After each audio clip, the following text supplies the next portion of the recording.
గత 5 రోజులుగా ఏదైతే ప్రజానికం డయేరియాతో ఇబ్బంది పడుతున్నారో అవన్నీ గల ఆ ఒక ప్రజానికాన్ని కలుసుకుని నిజంగా చాలా ఆశ్చర్యం అనిపించింది. ఏదైతే ఒక పక్క మంత్రులు అన్నీ బాగున్నాయి, అంతా బాగుంది, ఈరోజు ప్రభుత్వం తరపున డాక్టర్లు కానివ్వండి, లేకపోతే మందులు అన్ని గారు మేము అందిస్తున్నామని చెప్పని ప్రతి ఒక్కరు గారు మంత్రులు అందరు గారు చెప్తే, కానీ వాస్తవంగా గ్రౌండ్ లెవెల్లో ప్రజానీకం ఎన్నో ఇబ్బందులు పడుతున్నారు.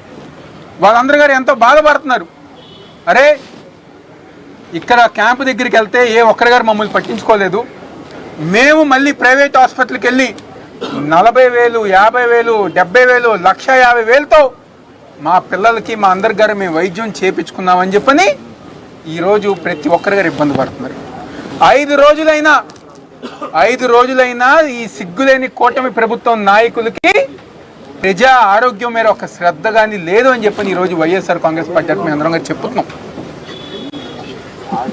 ఈరోజు ఎవరైతే ఈ జిల్లా ఇన్ఛార్జ్ మంత్రికి ఎవరున్నారు,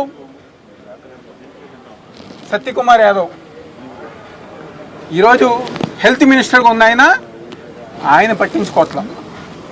అదేవిధంగా మొన్నే మున్సిపల్ శాఖ మంత్రి వచ్చారు నారాయణ గారు, ఆయన పట్టించుకోవట్లా. ఈ ప్రాంతంలో ఓట్లేసి గెలిపించుకున్న ఎంపీ కానివ్వండి, శాసనసభ్యుడు కానివ్వండి, వాళ్ళు గారు ఈరోజు ప్రజానికాన్ని పట్టించుకోకుండా కేవలం తూతూ మంత్రంగా వచ్చామా వెళ్ళామా అని చెప్పని ఈరోజు ప్రజానికాన్ని నిర్లక్ష్యం చేస్తున్నారు. మాకు కావాల్సింది ఇక్కడ ఉన్న ప్రజానికానికి సరైన వైద్యం కావాలి. ఎక్కడ ఇబ్బంది వచ్చిందో, డయేరియా ఎందుకు వచ్చిందో అని చెప్పని కనిపెట్టి వాళ్ళకు కావాల్సిన సౌకర్యాలు కానివ్వండి, సదుపాయాలు అందించాలని చెప్పని ఈరోజు వైఎస్ఆర్ కాంగ్రెస్ పార్టీ తరఫు మేము అందరం డిమాండ్ చేస్తున్నాం. ఈరోజు వాళ్ళ శ్రద్ధ అంతా కూడా ప్రజానికం మీద లేదు, ప్రజానికం ఒక ఆరోగ్యం మీద లేదు. కేవలం ఆ ఒక విజయవాడ ఉత్సవం జరపాలి అని చెప్పని దాని మీదుగా డబ్బులు దండుకోవాలని చెప్పని ఒక ఆలోచనతో ఎంపీ ఎమ్మెల్యేలు ఉన్నారు. కానీ ఈరోజు ప్రజానికం గురించి పట్టించుకోవాలని చెప్పని ఏ ఒక్కరి గారి ఉద్దేశం లేదు.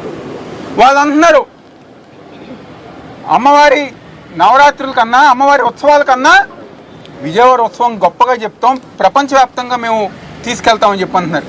అయ్యా, నాయకులు ఎవరైతే కూటమి ప్రభుత్వం నాయకులు ఉన్నారో మా విజయవాడ అమ్మవారి దయ వల్ల ప్రపంచవ్యాప్తంగా ప్రతి ఒక్కరి గారు తెలుసు అమ్మవారి ఉత్సవాలతో. మీరేం కొత్తగా చేయక్కల్లా.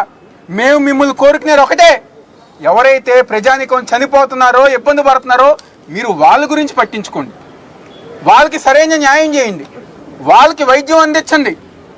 ఆ విధంగా మీరు పరిపాలన కొనసాగించండి. కానీ మీరేదో విజయవాడ ఉత్సవాలు చేస్తాం, 4-5 ఫిలిం స్టార్లను తీసుకొస్తాం, వాళ్ళతో ఏదో మేము చేపిస్తాం, అవన్నీ మాకు అక్కర్లా. మాకు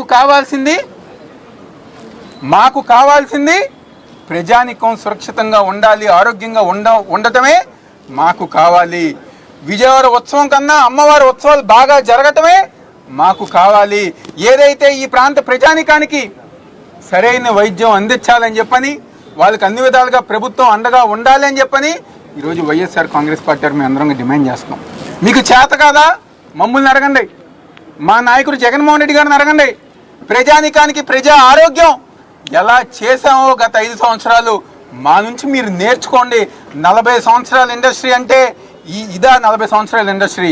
5 రోజులైనా శాంపుల్లో ఇంకా రిజల్ట్ రాలేదు, 5 రోజులైనా ఇంకా ప్రజానికం ఇబ్బంది పడుతున్నారు. ఇదా మీకు కావాల్సింది? ఈ విధమైన పరిపాలన మీరు చేసేది? మీకు పరిపాలన చేత కాకపోతే మా జగన్మోహన్ రెడ్డి గారిని చూసి నేర్చుకోండి అని చెప్పని ఈరోజు ఈ యొక్క కూటమి ప్రభుత్వం నాయకుల్ని.